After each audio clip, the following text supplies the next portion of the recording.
នេះជាឧបករណ៍ Bluetooth adapter ជំនាន់ខ្ពស់ឧបករណ៍មួយនេះអ្នកមិនអាចមើលរំលងពីសមត្ថភាពរបស់វាបានទេវាអាចតភ្ជាប់ការកំសាន្តប្រចាំថ្ងៃផ្សារភ្ជាប់អ្នកជាមួយនឹងតន្ត្រីអាចស្ដាប់និងច្រៀងតាមរយៈ Bluetooth ដោយមិនចាំបាច់ប្រើប្រាស់ខ្សែរញ៉េរញ៉ៃនោះទេឧបករណ៍នេះយកមកភ្ជាប់ធុងបាស ampli រ៉ាឌីយ៉ូកុំព្យូទ័រទូរទស្សន៍រថយន្ត projector និងឧបករណ៍ audio ដែលគ្មាន Bluetooth ខូច Bluetooth និងខ្សោយ Bluetooth Bluetooth adapter នេះមានរូបរាងស្អាតអាចយកទៅប្រើប្រាស់ចល័តមានទំហំ36មីលីម៉ែត្រគុណនឹង8មីលីម៉ែត្រធំជាងប្រអប់ដៃបន្តិចមានទំហំថ្ម1200អាំពែសាកពេញប្រើបានរយៈពេល8ម៉ោងចាប់សំឡេងបានចម្ងាយរហូតដល់30ម៉ែត្រទាំងទទួលសំឡេងនិងបញ្ជូនសំឡេងអាស្រ័យទៅលើការប្រើប្រាស់ជាក់ស្ដែងវាមានសមត្ថភាពទទួលសំឡេងនិងបញ្ជូនសំឡេងបានយ៉ាងល្អកម្រិត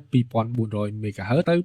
2480 MHz តាមរយៈមុខងារ Bluetooth ហើយយើងក៏អាចភ្ជាប់ Bluetooth នេះតាមមុខងារ NFC គ្រាន់តែដាក់ទូរស័ព្ទដៃនៅខាងលើដុំ Bluetooth adapter នេះវានឹងស្គាល់ Bluetooth តែម្ដងដោយមិនចាំបាច់ចុចច្រើនតង់នោះទេនៅលើឧបករណ៍ Bluetooth adapter នេះមានដូចជា1 volume ដំឡើងសំឡេងនិងបន្ថយសំឡេងបិទនិងបើក2 volume ដំឡើងនិងបន្ថយ treble 3 volume ដំឡើងនិងបន្ថយបាស4មានអេក្រង់ digital បង្ហាញមុខងារប្រើប្រាស់នីមួយៗ5មានរន្ធដោត USB ចំនួន1អាចចាក់ចម្រៀងទៅកាន់ធុងបាសនិង ampli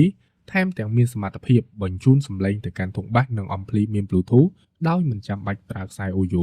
6មានរន្ធដោត TF card ចំនួន1អាចចាក់ចម្រៀងទៅកាន់ធុងបាសនិង ampli ថែមទាំងមានសមត្ថភាពបញ្ជូនសំឡេងទៅកាន់ធុងបាសនិង ampli មាន Bluetooth ដោយមិនចាំបាច់ប្រើខ្សែ audio 7រន្ធដោត RCA ក្រហមសចំនួន1ភ្ជាប់ទៅកាន់ឧបករណ៍ audio គ្មាន Bluetooth 8មានរន្ធដោត AUX ចំនួន1ភ្ជាប់ទៅកាន់ឧបករណ៍ audio គ្មាន Bluetooth 9មានរន្ធដោត DC 5V សម្រាប់សាកថ្មឬប្រើភ្លើងដោយផ្ទាល់ជាមួយនឹងខ្សែ Type C ចំនួន1 10មានអង្តែនចាប់ចម្ងាយសំឡេងចំនួន1និង11មានរន្ធដោត microphone ចំនួន1សម្រាប់ច្រៀងនៅក្នុងប្រអប់ឧបករណ៍នេះមានដុំ Bluetooth adapter ចំនួន1មានតេឡេបញ្ជាមុខងារចំនួន1មានខ្សែ RCA ចំនួន1មានខ្សែ AUX ញីឈ្មោះចំនួន1មានខ្សែសាកថ្មឬប្រើភ្លើងចំនួន1ប្រភេទ Type C